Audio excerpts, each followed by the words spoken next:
Eksimizin tamamı hürmetli vatandaş. Yukarıda saat göstergesi belgelengen işken göstergesi belgeleyen kişinin hukuku buludur. Saat göstergesini kim belgelese şu kişinin hukuku buludur. Hazır yerlikte zayım tarkıtımız değişiyordu. Köp bul acıratmakçı buluyordu.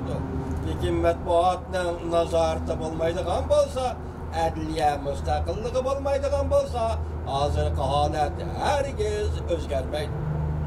Bu herkes bu demokratik saylam meselesi emas, keçirildi. Demokratik saylam elbette gerek, lekin bu yanıla adliye müstakilliği ve ahbarat erkinliği meselesi var. Bir cemiyette ahbarat, gazet, matbuat, hazırki gündün aytganda internet erkinliği bolmay durup, yani nime özgüreş.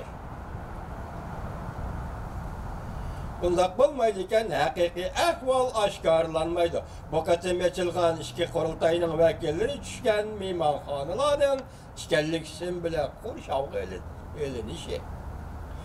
Turmaga o'xshab qol, kirish chiqish erkinligimi yo'q. Muxbirlarning savollariga javob berganda ba'zilar rad qildi, ba'zilar o'gitib qo'ygan so'zni takrorladi. Xi Jinping shuni ko'rib yetdiki bu qatim partiya ichida kishilar ikkilanib turibdi. Kishilar bearom bo'lib turibdi. Xiaomi bundoq hisobladi. Navbatda Jungoning vaziyati qalaymaqonlashib ketdi. Xi Jinping asosi qonunni o'zgartgandan beri siyosatning yomon oqibatlari orqa-orqadan portlab chiqdi. Siyosatdan iqtisod, jamiyatgacha Jungo'da umumyüzlük körzes başlandı. Kişiler buran çapkon yetip geldiğin tuyğuğa körüp gelişti. Jungo Amerika soğudu uğraşı bu meselelerini tekimi ulgaytıp kişilerin kelgisiga, bulup bir iktisatın kelgisiga şenmeydiğin köşkün muamele kılışını keltirip çıkan. Xi Jinping'in siyasi cihette tetür ekimgin yüzlenişi kişilerine siyasetin istikbaleden ümitsizlendirdi. Endi yana bir haber, Jungo 2019 yılı eğer xatlarga ve xarislağı duç keldi. Mavzulu haber 3. ayının 6. günü Amerika ovozdan Xitoy tili programmasi e'lon qilindi. Xabar bundan başlandı.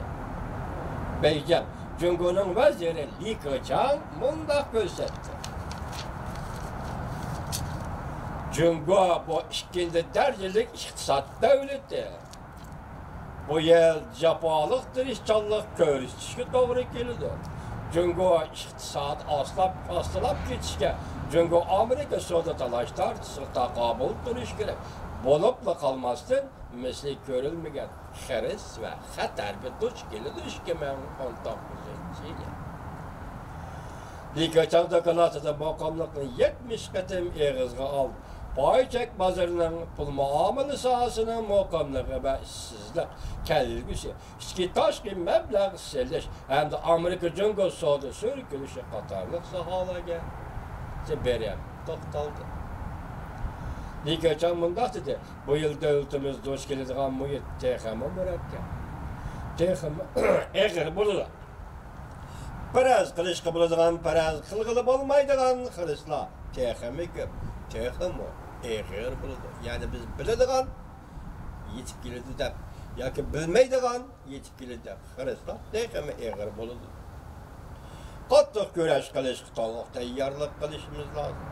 Savdo jiddiyligi va tamoyili Beijing duch kelgan xiloslarni texmi kuchaytirdi.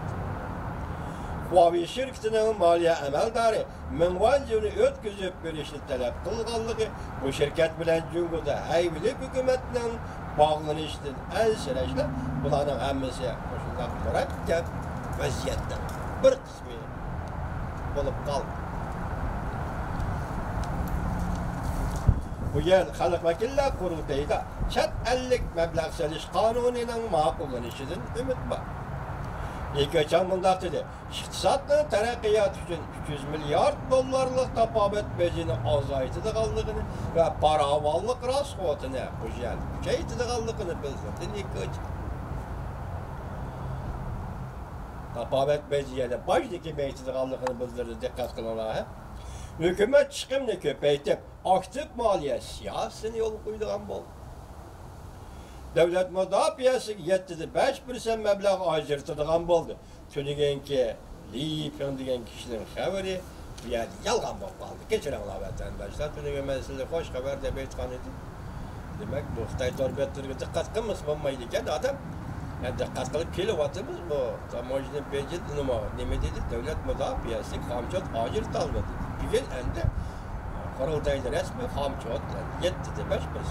Ötken yıl kızıl orta 7-5% hamçot devlet müdafiyası ajırtılgan bu. Yoki bu tashqariga shundaq aytib qo'yishgan deyilayotgan gap bu.